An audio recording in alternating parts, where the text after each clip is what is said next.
میری شادی کو 5 سال ہو چکے تھے۔ میں خوشیوں کے خواب دیکھ کر اس گھر میں آئی تھی۔ حمزہ جیسا شوہر ملا جو نرم دل اور خیال رکھنے والا تھا، لیکن شادی کے چند سالوں میں ہی میری دنیا الفاجر گئی۔ میں نے 3 بار امید کا دامن تھاما، لیکن تینوں بار اللہ نے مجھے آزمایا۔ تینوں بار میرا بچہ دنیا میں آنے سے پہلے ہی ختم ہو گیا۔ ہر بار جب ڈاکٹر کمرے سے باہر نکل کر افسردہ چہرہ دکھاتا تو میرا دل چاک ہو جاتا۔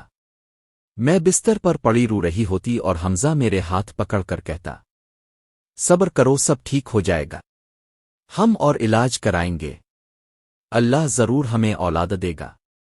لیکن ہر بار نتیجہ وہی ہوتا۔ میں اکثر حمزہ سے کہتی، حمزہ، کیا ہم کسی مولوی صاحب بزرگ کے پاس نہیں جا سکتے؟ شاید یہ کوئی نظر آ جادو کا معاملہ ہو۔ لیکن وہ فوراً غصے سے کہتا، یہ سب جہالت ہے، اللہ نے شفا قرآن میں رکھی ہے اور علاج ڈاکٹر کے ہاتھوں میں۔ میں ان جعلی مولویوں کے پاس نہیں جاؤں گا۔ اس کا غصہ دیکھ کر میں چپ ہو جاتی، مگر دل کے اندر ایک خلش رہتی۔ تیسری بار جب بچہ مرا ہوا پیدا ہوا تو میں اندر سے ٹوٹ گئی۔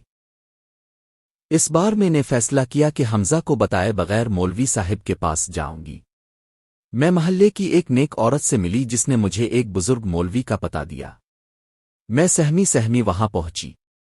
مولوی صاحب نے میرا حال سنا تو رونے لگے۔ ان کی داڑھی آنسو سے بھیگ گئی۔ انہوں نے کہا، بیٹی، تمہارے ساتھ بہت ظلم ہو رہا ہے، لیکن اصل حقیقت تمہیں خود دیکھنی ہوگی۔ اگلی بار جب تمہارا شوہر اپنی ماں کے پاس جائے چھپ کر دیکھنا، وہاں تمہیں وہ سچ ملے گا جو تم برداشت نہیں کر سکو گی۔ میں لرز گئی۔ میری ساس؟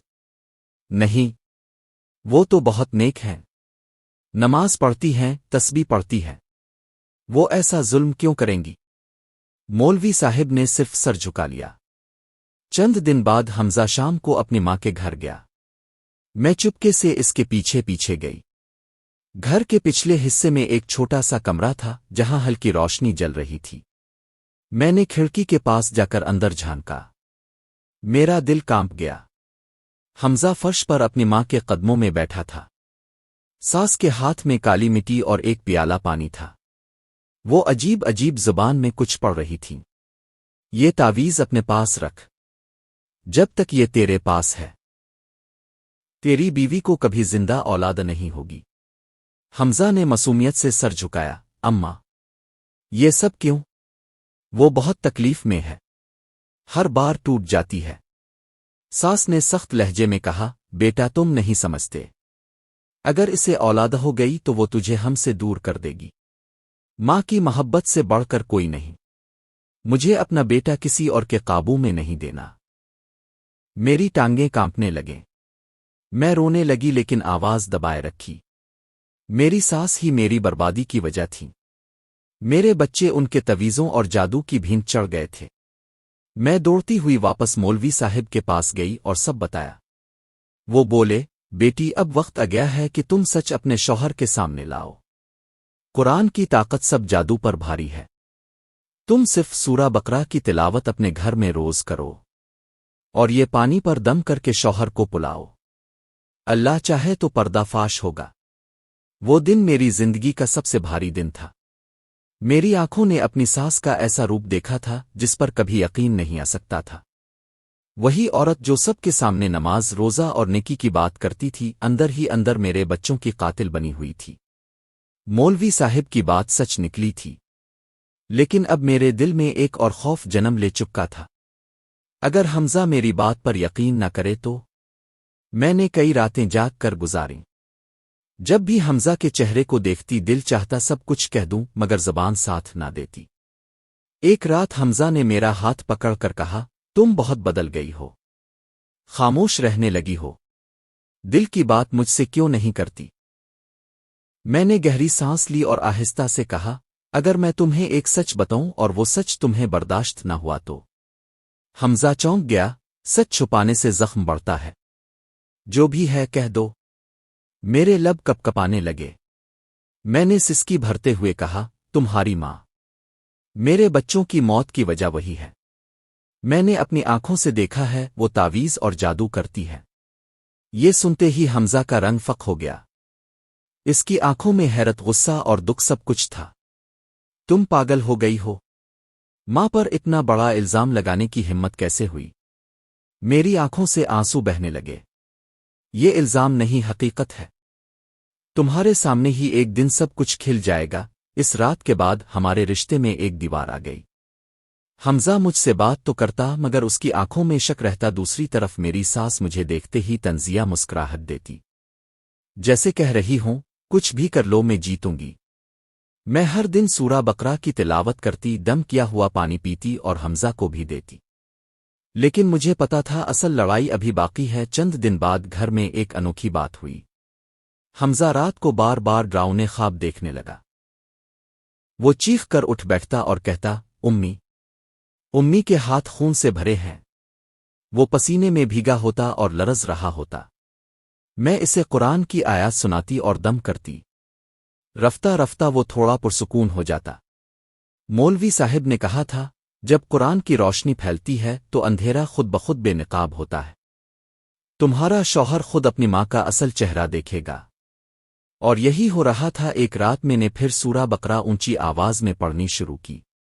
اچانک میری ساس میرے کمرے میں آ گئیں۔ ان کی آنکھیں سرخ تھیں، چہرہ پسینے سے بھیگا ہوا۔ وہ چلانے لگیں، بس کر، یہ پڑھائی میرے لیے زہر ہے، رک جا ورنہ میں تجھے ختم کر دوں گی۔ حمزہ بھی کمرے میں آ گیا۔ وہ حیران ہو کر ماں کو دیکھ رہا تھا۔ امی، آپ کو کیا ہو رہا ہے؟ یہ کیسا غصہ؟ ساس غصے سے کپکپاتے ہوئے بولی، یہ سب اس عورت کی وجہ سے ہے۔ اس نے تیرا دماغ خراب کر دیا ہے۔ ہاں، میں نے ہی تیرے بچوں کو مارا، کیونکہ میں تجھے کبھی اس کے قابو میں نہیں آنے دوں گی۔ یہ سن کر حمزہ کے قدم ڈگمگا گئے۔ وہ کرسی پر بیٹھ گیا۔ اس کی آنکھوں سے آنسو نکل رہے تھے۔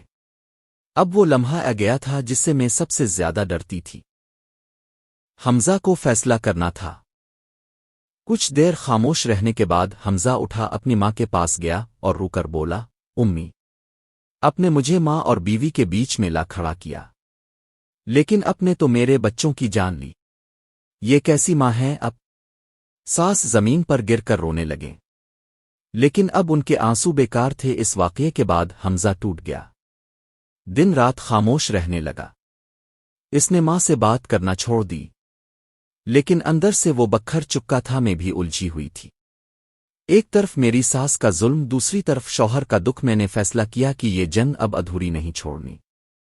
اگر میں نے ہمت نہ کی تو میری آنے والی زندگی بھی اجڑ جائے گی۔ اس دن کے بعد میری ساس کی طبیعت تیزی سے بگڑنے لگی۔ وہ اکثر راتوں کو چلوا کر اٹھ بیٹھتیں، کبھی ہاتھوں سے اپنے بال نوچت، کبھی دیواروں سے سر مارنے لگتیں۔ گھر والوں کو لگتا کہ شاید کوئی بیماری ہے، لیکن میں جانتی تھی یہ قرآن کی تلاوت اور ان کے جادو کا اثر واپس پلٹ رہا ہے۔ ایک دن وہ میرے کمرے کے دروازے پر آ کر کھڑی ہو گئیں۔ آنکھیں سرخ، چہرہ بالکل سیاہ پڑ گیا تھا۔ وہ دھیمی مگر ڈرونی آواز میں بولے، یاد رکھ، اگر تو پھر سورہ بقرہ پڑے گی تو میں تجھے اور تیرے شوہر دونوں کو ختم کر دوں گی۔ میں کانپ اٹھی مگر ہمت کر کے کہا، میری طاقت تیرا جادو نہیں، میرا رب ہے، تو چاہے جتنی کوشش کر لے، اب تیرا کھیل ختم ہونے والا ہے۔ ساس دھاڑ کر ہنسی اور کمرے سے نکل گئی۔ حمزہ اب اور زیادہ ٹوٹ چکا تھا۔ وہ اکثر کونے میں بیٹھ کر گھنٹوں سوچتا رہتا، نہ دفتر پر دھیان رہتا نہ گھر پر۔ میں کئی بار اسے حوصلہ دیتی، حمزہ یہ آزمائش ہے، ہمت نہ ہارو، اللہ سب دیکھ رہا ہے، لیکن وہ بس سر جھکا لیتا۔ ماں اور بیوی کے بیچ پسا ہوا آدمی خاموش ہو چکا تھا۔ کچھ دن بعد گھر میں عجیب و غریب واقعات شروع ہو گئے۔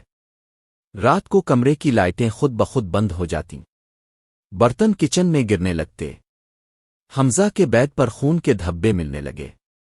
ایک رات میں نے صاف دیکھا کہ ساس اندھیرے میں کمرے کے کونے میں بیٹھی کچھ پڑھ رہی ہے اور سامنے ایک مٹی کی گاڑا رکھی ہے۔ گاڑا پر سوئیاں چبھی ہوئی تھی۔ میری جان نکل گئی۔ میں نے فوراً سورہ سوئیں پڑھنی شروع کی۔ جیسے ہی آواز اونچی کی وہ گاڑا دھڑام سے جلنے لگی اور ساس چیخ کر گر پڑی۔ میں نے اگلی صبح سب کچھ مولوی صاحب کو بتایا۔ انہوں نے کہا، اب یہ معاملہ صرف تمہارے گھر کا نہیں رہا، یہ عورت جادو کے ہاتھوں اتنی آگے بڑھ چکی ہے کہ خود بھی اس کے قید میں ہے۔ اگر جلدی کچھ نہ کیا گیا تو یہ اپنے بیٹے کو بھی نقصان پہنچا سکتی ہے۔ میں ڈر گئی۔ تو کیا اب حمزہ بھی خطرے میں ہے؟ مولوی صاحب نے سر جھکا کر کہا، ہاں بیٹی، اب وقت آ گیا ہے کہ ہم اجتماعی طور پر قرآن پڑھیں اور اس گھر کو پاک کریں۔ مولوی صاحب 2 شاگردوں کے ساتھ آئے۔ انہوں نے پورے گھر میں سورہ بقرہ کی تلاوت شروع کی۔ جیسے ہی آیات بلند آواز میں پڑھنے لگے، میری سانس بری طرح تڑپنے لگیں۔ وہ دیواروں سے سر مارنے لگیں اور چلوا کر کہنے لگیں، بس کرو، یہ آگ ہے، مجھے جلا رہی ہے۔ حمزہ روتا ہوا ماں کے پاس گیا، لیکن مولوی صاحب نے روکا، بیٹا یہ تیری ماں کی زبان نہیں ہے، یہ اس پر قابض شیاطین کی چیخ ہے، پیچھے ہٹ جا۔ تلاوت بڑھتی گئی، سانس زمین پر گر کر چیختی رہی۔ آخرکار ان کے منہ سے نکل گیا، ہاں، میں نے ہی تیرے بچوں کو مارا، میں نے ہی تیرے گھر کو اجاڑا، کیونکہ میں نہیں چاہتی تھی کہ میرا بیٹا کسی عورت کی وجہ سے مجھ سے دور ہو۔ حمزہ زمین پر گر گیا اور زار و قطار رونے لگا۔ تلاوت کے اختتام پر سانس بالکل نڈھال ہو گئیں، جیسے ان کے جسم سے ساری طاقت نکل گئی ہو۔ وہ بستر پر گر کر رونے لگیں اور بار بار کہنے لگے، مجھے معاف کر دو، میں اندھی تھی، میں نے اپنا بیٹا بھی کھو دیا، اپنے پوتے بھی، سب کچھ کھو دیا۔ حمزہ نے نم آنکھوں سے کہا، امی اگر اب ہمیں اولاد سے محروم نہ کرتی تو آج ہمارا گھر خوشیوں سے بھرا ہوتا۔ اپنے ہی خون پر ظلم کیا۔ ساس چپ ہو گئیں۔ ان کی آنکھوں میں ندامت کے آنسو تھے۔ کچھ مہینوں بعد ساس شدید بیمار ہوئیں اور دنیا سے رخصت ہو گئیں۔ جانے سے پہلے بار بار کہتی رہیں، میری وجہ سے تم نے بہت دکھ اٹھائے، اللہ تمہیں سکون دے۔ ان کی موت کے بعد گھر کا ماحول بدلنے لگا۔ حمزہ آہستہ آہستہ سنبھل گیا۔ میں نے پھر علاج شروع کیا اور بالآخر اللہ نے ہمیں ایک بیٹے کی رحمت دی۔ جب پہلی بار میں نے اسے گود میں لیا تو میری آنکھوں سے آنسو نکل آئے۔ میں نے دل میں کہا، اے اللہ تیرا شکر ہے، تو نے اندھیروں کے بعد روشنی عطا کی۔ حسد اور خود غرضی انسان کو اندھا کر دیتی ہے۔ جادو وقتی طور پر کامیاب لگ سکتا ہے، مگر قرآن کی روشنی سب اندھیروں کو مٹا دیتی ہے۔ صبر اور دعا ہی اصل ہتھیار ہے۔ ساس کے دنیا سے رخصت ہونے کے بعد گھر کا ماحول بدلنے لگا۔ وہ سایہ جو برسوں سے ہمارے درمیان اندھیروں کی شکل میں موجود تھا ہٹ گیا، لیکن زخم ابھی تازہ تھے۔ حمزہ اکثر راتوں کو خاموش بیٹھا ماں کی یاد میں روتا۔ حمزہ روتے ہوئے وہ ماں تھیں، ان کے گناہوں کے باوجود دل انہیں بھول نہیں سکتا۔ میں اس کے کندھے پر ہاتھ رکھ کر کہتی، حمزہ وہ ماں تھیں، لیکن ہم نے جو دکھ اٹھائے وہ بھی سچ ہے۔ شاید ان کا حساب اللہ نے دنیا ہی میں لے لیا۔ اب ہمیں آگے بڑھنا ہے۔ چند ماہ گزرے، علاج اور دعاؤں کے بعد اللہ نے ایک بار پھر مجھے امید دی۔ جب میں نے یہ خوشخبری حمزہ کو سنائی تو اس کی آنکھوں میں آنسو آ گئے۔ کاش یہ دن امی بھی دیکھ پاتی، لیکن شاید ان کے نصیب میں خوشیاں نہیں تھیں۔ میرے دل میں عجیب سی کیفیت تھی، خوف بھی تھا کہ پچھلی بار کی طرح سب نہ چھن جائے، لیکن اس بار میں نے ہمت باندھی اور دن رات قرآن کی تلاوت کرتی رہی۔ مہینے گزرے، ہر دن میرے لیے کڑا امتحان تھا، لیکن اس بار اللہ نے کرم کیا۔ 9 مہینے بعد جب میری گود میں ایک زندہ صحت مند بیٹا آیا تو میرا دل شکر سے بھر گیا۔ میں نے بچے کو سینے سے لگا کر روتے ہوئے کہا، آ اللہ، یہ وہ لمحہ ہے جس کے لیے میں نے کتنی راتیں آنکھوں میں گزاری۔ آج تو نے میرا گھر بھی بسایا، میرا دل بھی بھر دیا۔ حمزہ پاس بیٹھا رو رہا تھا۔ اس نے میرا ہاتھ پکڑ کر کہا، آج مجھے لگتا ہے کہ ہم نے ساری سختیاں اسی دن کے لیے جھیلی تھیں۔ یہ صرف بچہ نہیں، یہ ہماری زندگی کی نئی صبح ہے۔ ہم نے اپنے بیٹے کا نام محمد حسن رکھا۔ گھر میں خوشیوں کی روشنی پھیل گئی۔ جب بھی میں اپنے بیٹے کو گود میں لیتی دل ہی دل میں سوچتی کہ وہ 3 ننھے وجود جو مجھ سے چھن گئے تھے آج حسن کی صورت میں میرے پاس لوٹ آئے ہیں۔ ساس کی یاد کبھی کبھی دل کو چیر دیتی، لیکن میں یہی سوچ کر دل کو تسلی دیتی کہ انسان اپنی غلطیوں کا کفارہ دنیا ہی میں دے دیتا ہے۔ ایک دن میں نے اپنے بیٹے کو دیکھتے ہوئے حمزہ سے کہا، دیکھو اندھیروں کے بعد روشنی ضرور آتی ہے، اگر ہم صبر نہ کرتے تو شاید یہ لمحہ کبھی نہ دیکھ پاتے۔ حمزہ نے میری طرف دیکھا، بیٹے کو گود میں اٹھایا اور کہا، یہ سچ ہے، قرآن ہی ہماری ڈھال بنا، دعا ہی نے ہماری کشتی کو طوفان سے نکالا۔ آج مجھے یقین ہے کہ اللہ کبھی اپنے بندوں کو مایوس نہیں کرتا، وہ ماں بیوی یا خاندان میں سے کوئی بھی ہو، جب حسد اور انا دل میں جگہ بنا لے تو وہ سب کچھ برباد کر دیتا ہے۔ جادو اور تعویذ وقتی فتنہ ہے، مگر قرآن کی ایک آیت ان سب پر بھاری ہے۔ صبر اور دعا کی طاقت کبھی کم نہیں ہوتی۔ اندھیروں کے بعد روشنی ضرور آتی ہے۔ آپ کو کہانی پسند آئی ہو تو ویڈیو کو لائک کریں اور مزید ایسی کہانیوں کے لیے چینل کو سبسکرائب کریں۔ ملتے ہیں نیکسٹ ویڈیو میں، تب تک کے لیے اللہ حافظ۔